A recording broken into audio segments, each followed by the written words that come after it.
अस्सलामुअलैकुम की हाल चाल जो ठीक ठाक जो अच्छा ਤੁਹਾਡਾ ਆਪਣਾ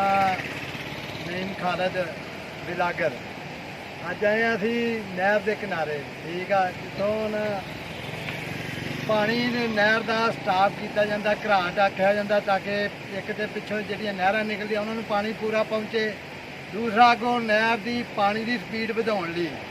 ਠੀਕ ਆ ਤੇ ਆਜੋ ਤੁਹਾਨੂੰ ਵਿਖਾਉਂਦੇ ਆ ਫਿਰ ਨਹਿਰ ਦੇ ਨਜ਼ਾਰੇ ਤੇ ਵੇਖੋ ਕਿੱਦਾਂ ਖੌਫ ਆਉਂਦਾ ਪਾਣੀ ਦੇ ਛਲ ਛਲ ਆਜੋ ਮੇਰੇ ਨਾਲ ਆ ਦੇਖੋ ਦੋ ਖੋਲੇ ਆ ਫੱਟੇ ਤੇ ਦੋ ਬੰਦ ਕੀਤੇ ਆ ਚੈੱਕ ਕਰੋ ਜਰਾ ਆਜੋ ਜਰਾ ਦੇਖੋ ਉਹ ਦਰਮਿਆਨ ਵਾਲੇ ਦੋ ਖੋਲੇ ਆ ਉਹ ਪਰਨਾ ਵੀ ਬੰਦ ਤੇ ਆ ਵੀ ਬੰਦ ਕੀਤਾ ਚੈੱਕ ਕਰੋ ਤੇ ਪਾਣੀ ਦੇਖੋ ਕਿੱਦਾਂ ਖੌਫ ਆਉਂਦਾ ਇੱਥੇ ਦੇ ਹੱਥ ਮਾਰੋ ਦੇਖੋ ਜਰਾ ਦੇਖੋ ਹਾਲ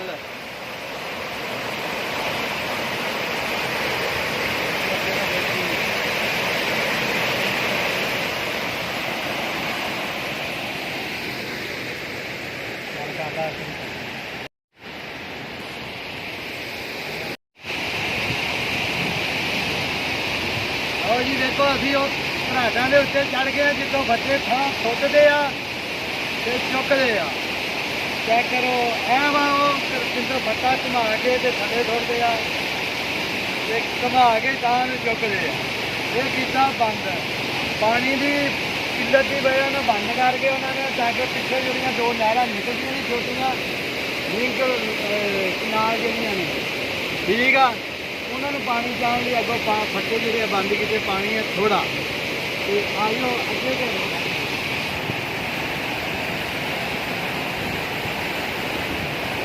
ਕੋਈ ਮਾਰ ਜਰਾ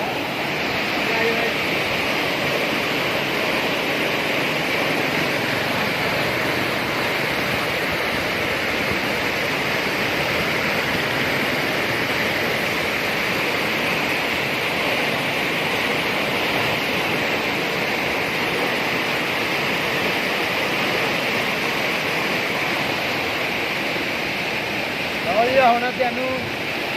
ਅਗਲਾ ਹਿੱਸਾ ਵਿਖਾਉਂਦੇ ਇੱਧਰ ਨੂੰ ਮਾਰ ਯਾਰਾ ਕੈਮਰਾਮੈਨ ਮਾਰ ਯਾਰਾ ਦੇ ਪਾਣੀ ਆ ਰਿਹਾ ਇੱਧਰ ਨੂੰ ਮਾਰ ਯਾਰਾ ਦੇ ਪਾਣੀ ਦੀ ਸਪੀਡ ਮੁੰਡਿਆਂ ਨੂੰ ਅਗਲੇ ਪਾਸੋਂ ਵਿਖਾਉਂਦੇ ਆ ਅਗਲੀ ਸਾਈਡ ਨਹਿਰ ਦੀ ਦੇਖੋ ਜਿੱਥੋਂ ਪਾਣੀ ਦੀ ਸਪੀਡ ਵੇਖੋ ਖੌਫ ਆਉਂਦਾ ਕਿ ਨਹੀਂ ਦੇਖੋ ਯਾਰ ਦੇਖੋ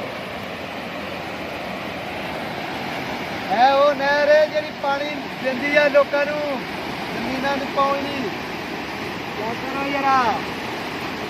ਠੀਕ ਆ ਆ ਮਾਹੌਲ ਹੈ ਪਾਕਿਸਤਾਨ ਦਾ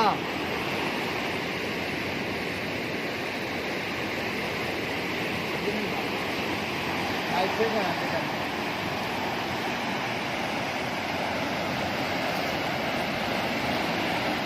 ਲਓ ਜੀ ਇੱਦਾਂ ਸਾਡੇ ਨਾਲ ਤਾਮਰ ਰੱਖੋ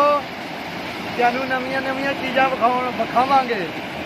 ਵੀਡੀਓ ਪਸੰਦ ਆਵੇ ਤੇ ਲਾਈਕ ਤੇ ਸ਼ੇਅਰ ਕਰਨਾ ਤੇ ਮੇਰੇ ਚੈਨਲ ਨੂੰ ਸਬਸਕ੍ਰਾਈਬ ਕਰੋ